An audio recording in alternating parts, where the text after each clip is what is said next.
Melanie Naismith here, and this is Sounds Like Us. Today's guest is local author and storyteller Ian Trevaskis. Sounds Like Us is a community artist project brought to you by Working for Victoria and Taung Shire Council.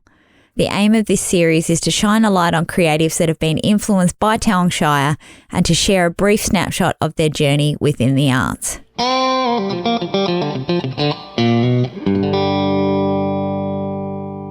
Passion. Is there passion? Yeah, well, it's just I have stories that pop up that I need to tell. And they come from all over the place. And I guess I just enjoy playing around with characters, developing scenarios, seeing where they go. I got into published writing because when I was teaching at Tallangatta Primary School, where I taught for something like 25 years, I was working in the library and obviously reading a lot of books to the kids when they came in, especially a lot of picture story books.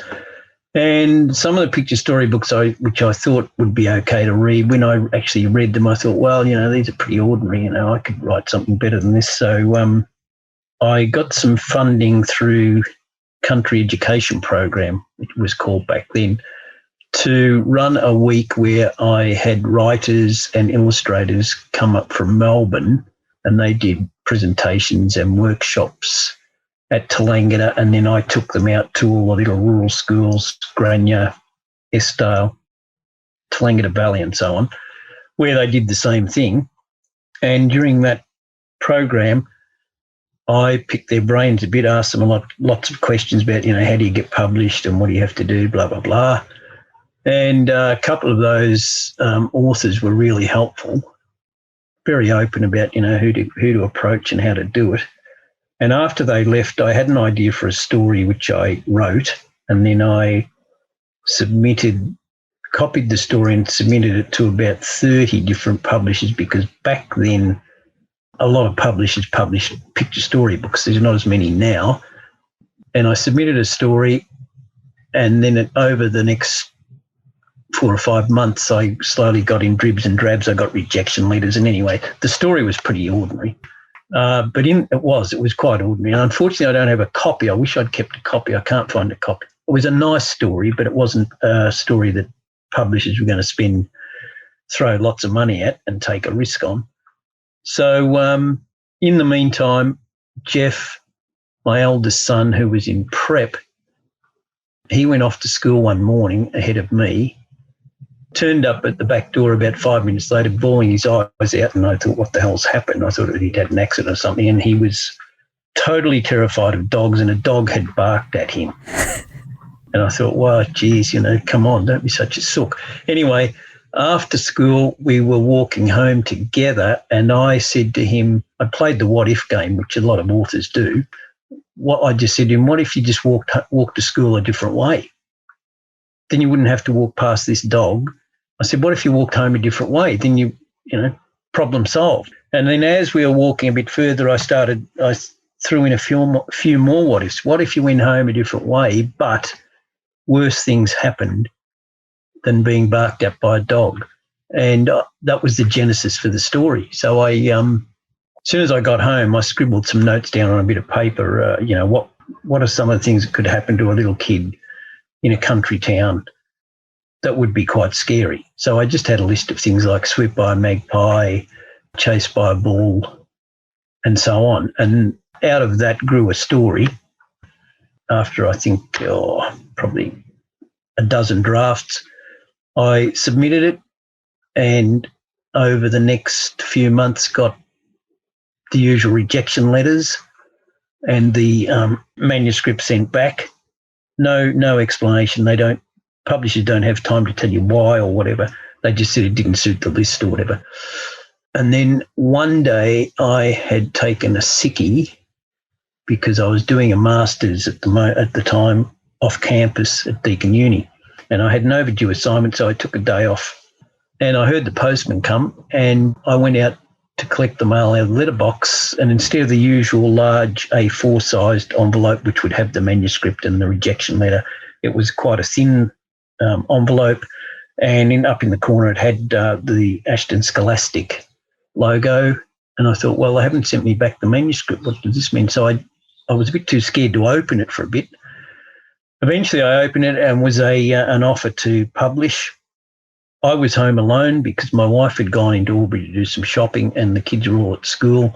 So I'm running around the house, yahooing and carrying on. So I thought I've got to ring someone. So I rang the principal and said, guess what? And he just said, well, I thought you were supposed to be doing an assignment. And then I rang my mother in Geelong and her response was, oh, that's good. How are the kids? So she wasn't really that interested in the book. Anyway, over the next 12 months, we went through a process of rewrites and editing. Even though I'd done a lot of editing and rewriting already, I had a really good editor. She pointed out things that should have been obvious, like it was a picture storybook, so I didn't have to have a lot of descriptive stuff because the pictures would show that. After about 18 months, the book was published and came out as a book called Quincy, based on Jeff's fear of dogs.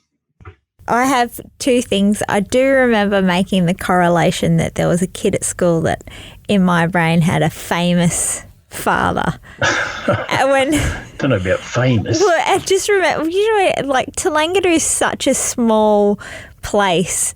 And when I was in high school, it was just like, oh, this kid at school's got a famous father who's got a book that's being published. The kids are pretty blasé about my books, honestly. Yeah, they didn't care. It was just the thought process around that there was someone from Tallangatta that had a published book, like a real book. And the only other book, a real book. And the only other book in my head that had ever had any significance was Pirate Edna from Old Tallangatta. Oh, yep. Someone actually pointed that out to me, that book. I found it in the library, yeah. Did you read it? It's the most bizarre book ever. Yeah, it is. But I think because I could relate to Lake Hume and that, it didn't matter. It's completely non-factual at all, but it was funny. Do you have any advice, Ian, for people that are maybe trying to start writing or like you obviously pushed into it a little bit later in life, so it's not out of reach for anyone, is it? No. My advice would be don't.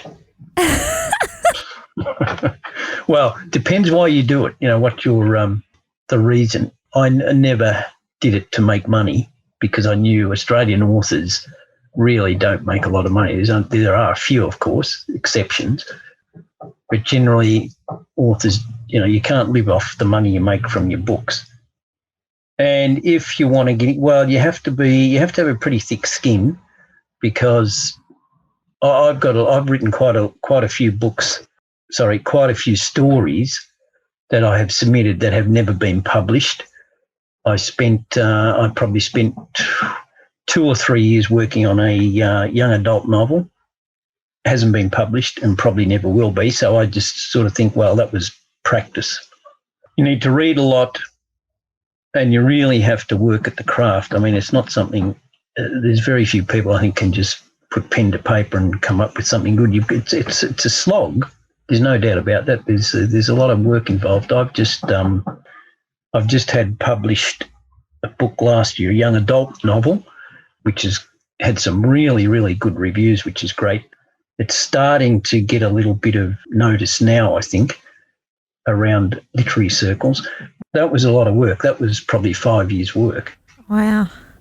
And I'm working on I've just been writing this morning. I'm working on an adult novel at the moment. And again, these are done on spec, so I don't have a publisher that said, we'll publish that. So I'll just write it. I'm still doing the first draft, so I'm up to about 55,000 words, and it's going to probably be a 2-year project before I'll submit it.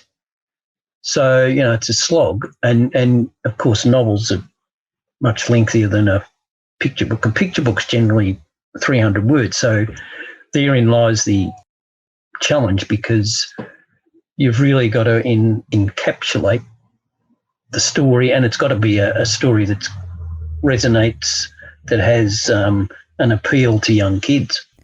You spoke about reasons. You obviously still have the reasons. Has your your writing evolved with how your kids have aged out? Is that how it's worked? I think that's what's happened because I'm no longer teaching and I haven't taught full time for 12 years. Because I'm not in regular contact with younger children, I probably have lost that. And then I had a story for an idea for a story that was going to be a picture story book about 6 or so years ago. And the more I wrote, the more I realised I've got too much to tell.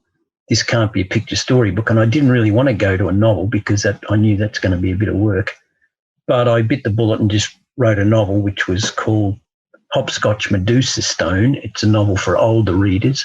So it's about year 5, 6 kids. And that was published by Walker Books, big publishing company, which was good. Things have sort of evolved from there. I wrote a second one in that series because they wanted another one, which was good.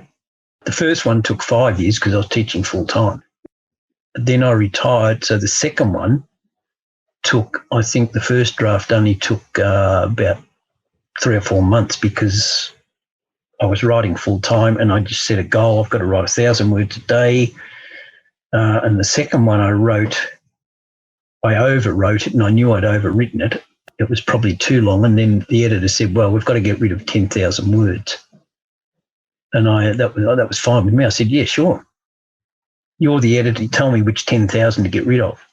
Yeah. So she just worked through it. Yeah, that was easy. So we just discarded 10,000 words and ended up with a really nice story. And then I seem to have progressed to this young adult novel that I've just that came out last year, which I still don't. Oh, that's right. I'd done a little bit. I'd just been doing some play around writing, just mucking around. An author had suggested using what he called memory cards. And so he just had a set of index cards and he said every day just write down a memory from your life at any time. So I did that for probably 6 months. I would just write a memory down. So I had all these memory cards about my childhood. And I was looking at those one day, reading through them, and I just wrote a short story. And that, again, was probably the impetus for the novel. I was just recalling some things I did as probably about a 14-year-old, and then introduced some totally new characters and created a whole. It's an historical novel because it's set in Geelong, where I grew up. Geelong in 1956, the year of the Melbourne Olympics. So it's got a bit of a backstory about the Olympics. There's a little bit of info there. There was an old guy I can recall that used to live near us. He was a bit of a recluse. We used to climb the big tree in his backyard and just sort of spy on him and maybe chuck stones on his roof and do stuff like that and blow up his letterbox with crackers and don't. But so I just thought, now who is this guy? What's his backstory? So I made him a World War I veteran. And then the question was, why is, I go through a process of asking lots of questions. Why is he a recluse? Why is he living alone in this old house, dilapidated old house? What's his problem? So I just created a whole backstory for him, that he was a World War I veteran. He'd been off to the war. He didn't want to go to the First World War, but his younger brother signed up, so he went to look after his younger brother. He's been guilt-ridden since he came back because his younger brother was killed, and he felt, it was his fault because he hadn't looked after him. And then to add, had to add another aspect to the story. In his big shed in the backyard, the kids discover, Jack and his mates discover, this half-built wooden boat, sailing boat. And as the story progresses, you discover that Mick, the old guy, had started building the boat because he liked to sail on the bay, Corio Bay, with his fiancée, who was a nurse at the Geelong Hospital. They were to be married when he came back from the war. He comes back from the war. He'd been badly scarred, but he'd been blown up by a mine. And she wasn't at the station to meet him. So he went to the hospital to find her. And this was a spooky bit, discovered that she was dying from the Spanish flu. How do we find all these books, Ian?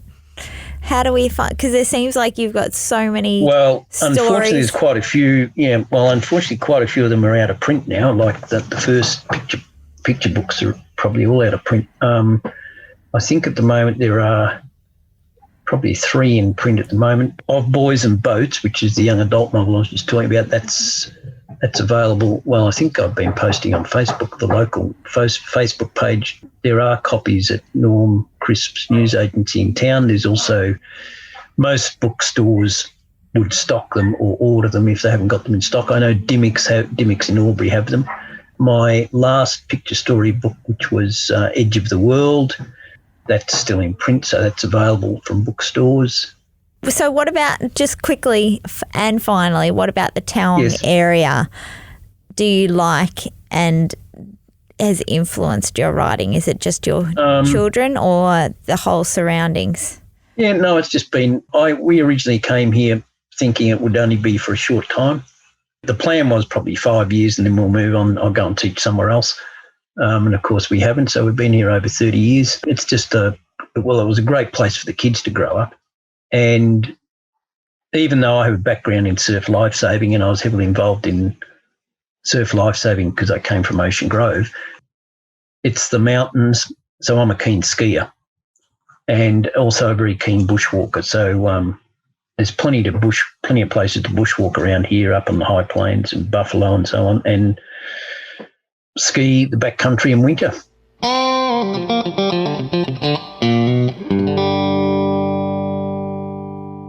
Today's episode of Sounds Like Us was hosted by Melanie Naismith and produced by Joshua Liston. Sounds Like Us was made possible by Working for Victoria and Towong Shire Council. For more information on Sounds Like Us and to hear more episodes from local creatives, go to towong.vic.gov.au.